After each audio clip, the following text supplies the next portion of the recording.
Hey church, Pastor Alan. It is November 20th and I thought it was time for another video update. Some things going on here around the church that I'm excited about. I want to share some things with you. Today is Monday morning after a really great long weekend. You can probably see it under my eyes a little bit. A little bit of the wear of an incredible weekend. Saturday we had our bishop meeting in the FUMC. Many of you were there to attend to hear his 5 strategic priorities as we move forward as the United Methodist Church.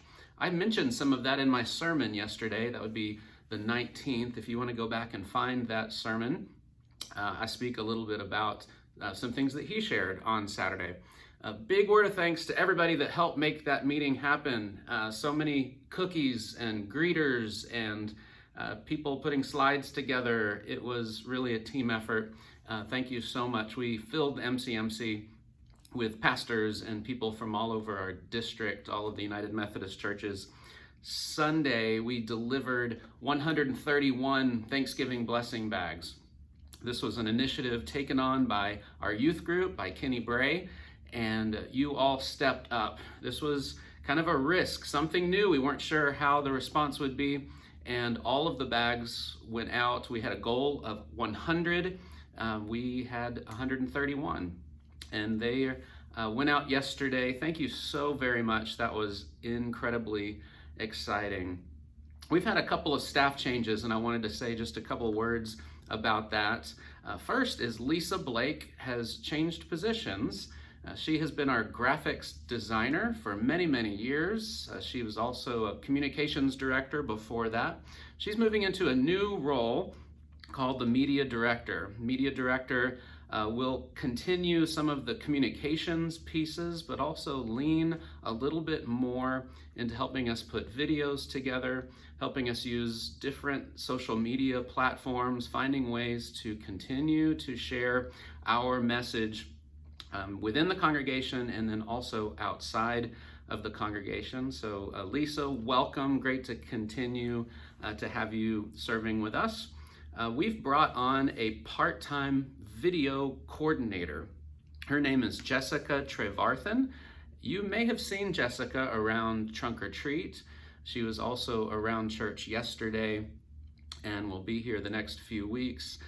She's going to help capture some of the things that we do as a church to be able to provide a story, provide a video, provide pictures to share with us. For instance, in a couple weeks, she's going to travel with the children to the Wesleyan to help capture their children's presentation at the Wesleyan and what goes on there. There's so many really exciting things that go on in the life of the church, but then we need ways to share with you and let you know what's going on in the life of your church. So Jessica, welcome. So thankful to have her on board. She just recently graduated from Texas University down in Austin, and if you get a chance to meet her, I know you will appreciate all that she brings, all of her talents. We had a departure in the last few weeks. Chris Baker, who had been our business administrator for 8 years, has found another position, another job.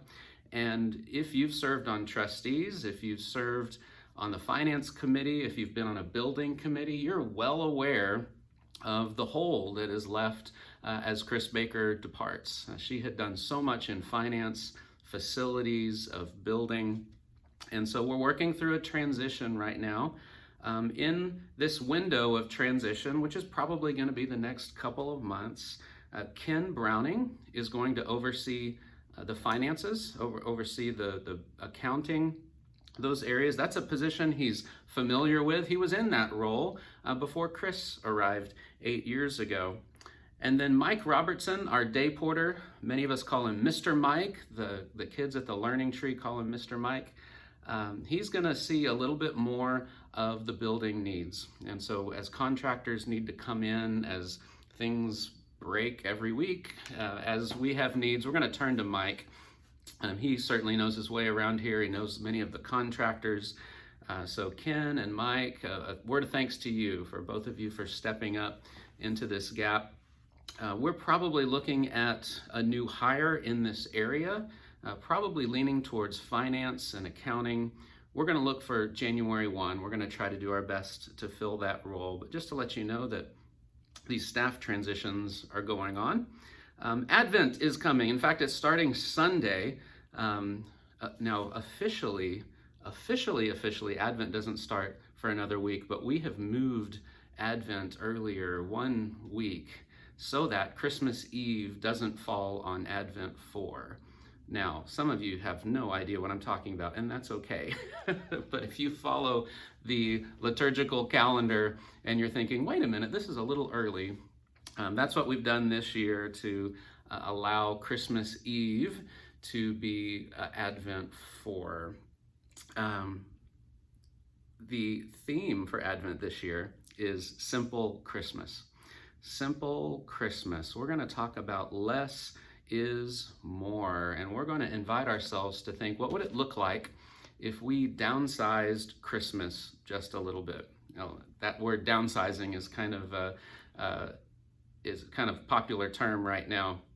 Well, what would it mean if we took all of the chaos and all of the events and all of the expected gifts and all of those things and just downsized it a little bit so that we could focus on the real gift that we receive on Christmas? That's what we're going to look at during Advent. Christmas Eve. Friends, let's talk about Christmas Eve. We will have one Sunday morning worship service on Christmas Eve. That'll be at 10 o'clock. That 10 o'clock service will be a Christmas Eve service. And so I'll preach the same Christmas Eve service at that 10 a.m. service. It'll be a traditional feel in the sanctuary. And then we'll move to our 3 p.m. family service that Laura and her team do in the sanctuary, a wonderful service with lots of young children running around, making lots of wonderful young children Christmas Eve noise. That's at 3 p.m. At 4:30, we'll have our contemporary service in the MC, a lot of special music for that service at 4:30. And then we will round out Christmas Eve with a 6 p.m. and then 8 p.m. traditional service in the sanctuary. Those services will have a communion and candlelights. The 3 p.m. family service will do some different things. But want to let you know what's going on. Christmas Eve is also special because you will give away your offering that night. We give our offering for Christmas Eve away the last several years. This year, it will be something new. We're going to give our Christmas Eve offering away to children in Rwanda. We're going to begin to partner with Zoe Ministries. That name may sound familiar. In March of this year, Gaston Warner, the CEO, the president of Zoe Ministries, presented during Sunday morning service and talked about how they come into relationship with communities in Africa. They build up their families, they build up their children. It is, for us, going to be a 3-year commitment with Zoe Ministries. It's a significant commitment, but you're going to be able to meet the need. Church, we're so capable. We have so much capacity to do so much. We saw that this last week with our Thanksgiving bags. So I'm looking forward to you. I'm looking forward to hear more about Zoe Ministries through December and preparing us to receive a Christmas Eve offering that will go to Zoe Ministries. All right, friends, it's November 20th. Here's just a little video update for you. I'm so proud of you and all the things that we're doing right now as a church, all the opportunities ahead. And this video won't be 20 minutes long. If you watch the last one, it'll be a little bit less. But friends, if you have any questions, please call into the office, reach out to us, let us know. I hope this video serves as a little way to know a little bit more about what's going on in the life of the congregation. God bless to you and have a great day. Bye-bye.